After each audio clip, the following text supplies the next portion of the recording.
Now, my word, what's going on in Minnesota? It seems to be on its way to be America's first Somali Muslim state. First, we've been watching the drama at the Minneapolis airport where Somali Muslim cab drivers are demanding the right to refuse service to passengers who violate Islamic law, Sharia law. These would be people carrying bottles of alcohol or have a dog traveling along, such as a blind person with his or her seeing eye dog.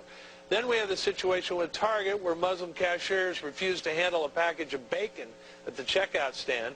Target has now reassigned these people so they don't have to handle pork, which means that Target has agreed to go along with Sharia law. Then news today that in the suburb of Woodbury, a man and a woman were found with 1,000 pounds of khat.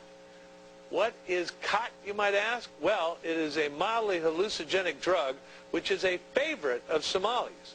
When I was in Somalia, the biggest crowd at the outdoor markets were always around the khat stall, where a new load of the leafy drug had arrived from bush country or from neighboring Kenya. All these indicators say one thing very dramatically: Somalis coming to Minnesota are not assimilating. They're bringing the Muslim culture of that desert country to Minnesota's snowy woods. They may have to wear warmer clothing, but the Somalis want Islamic law, just like back home, and they want the same illegal drug they had back home too. Minnesota is famously liberal, and now all eyes are on the state to see how voters there react to this onslaught against their culture and law.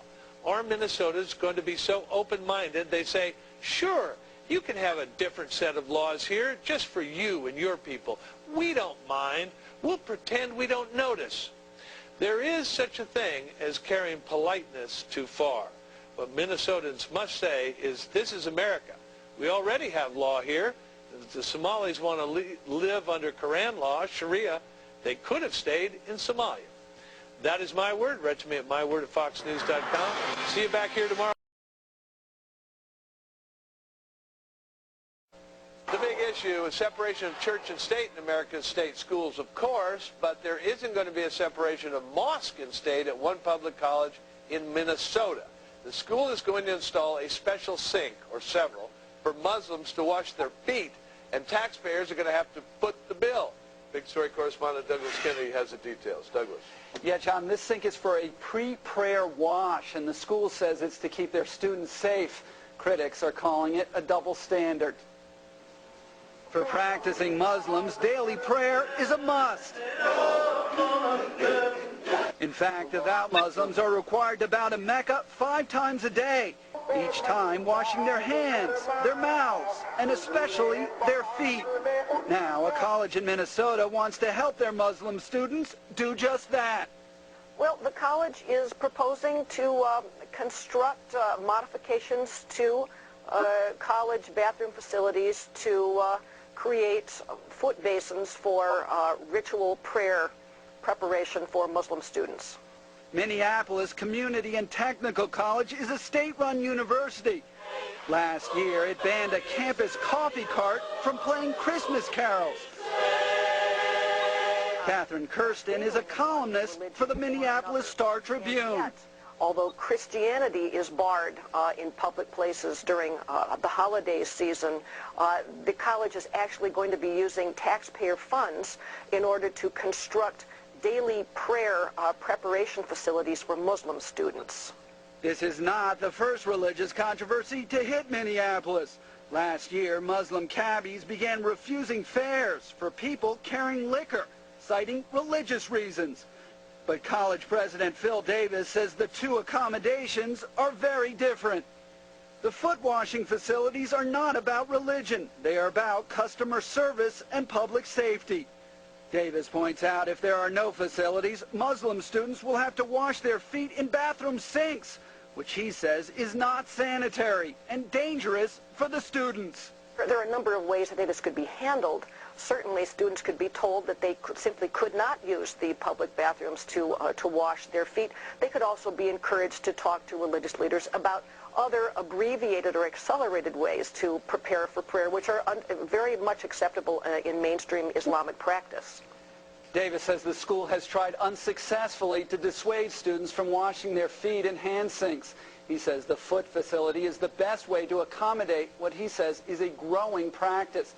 He also says, John, the cost he insists the cost will be modest. Nonetheless, paid by the taxpayers. Yeah, that's and on Monday morning, Douglas, the Minneapolis airport is going to vote on those Muslim cab drivers and what they're going to do about carrying We will see alcohol. what happens with that issue. We certainly will. Douglas Kennedy, thank you.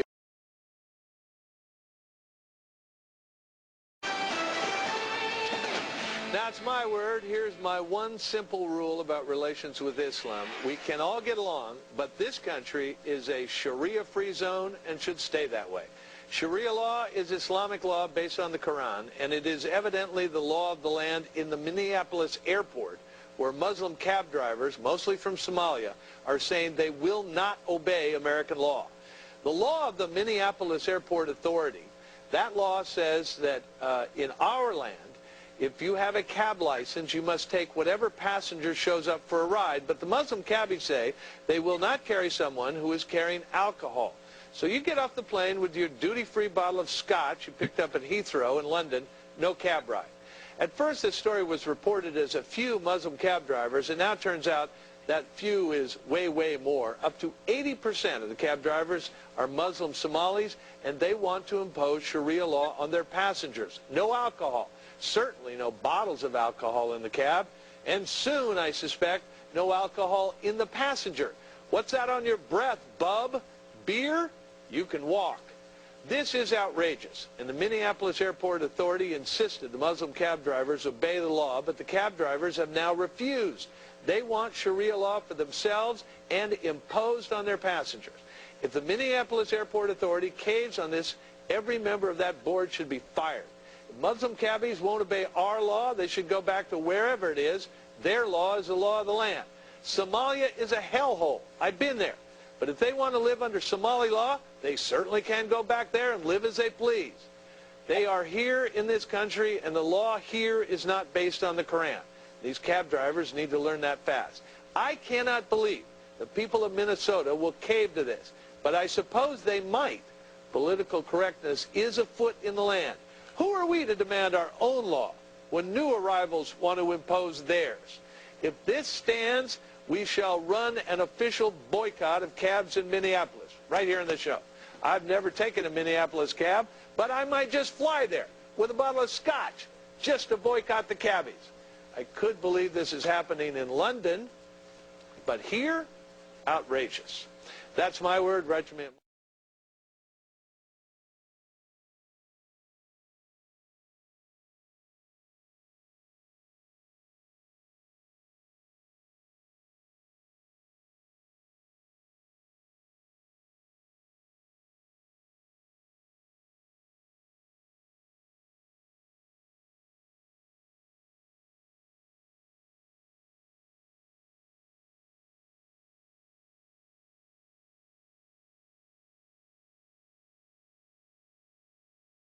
I don't think it can get much worse than that.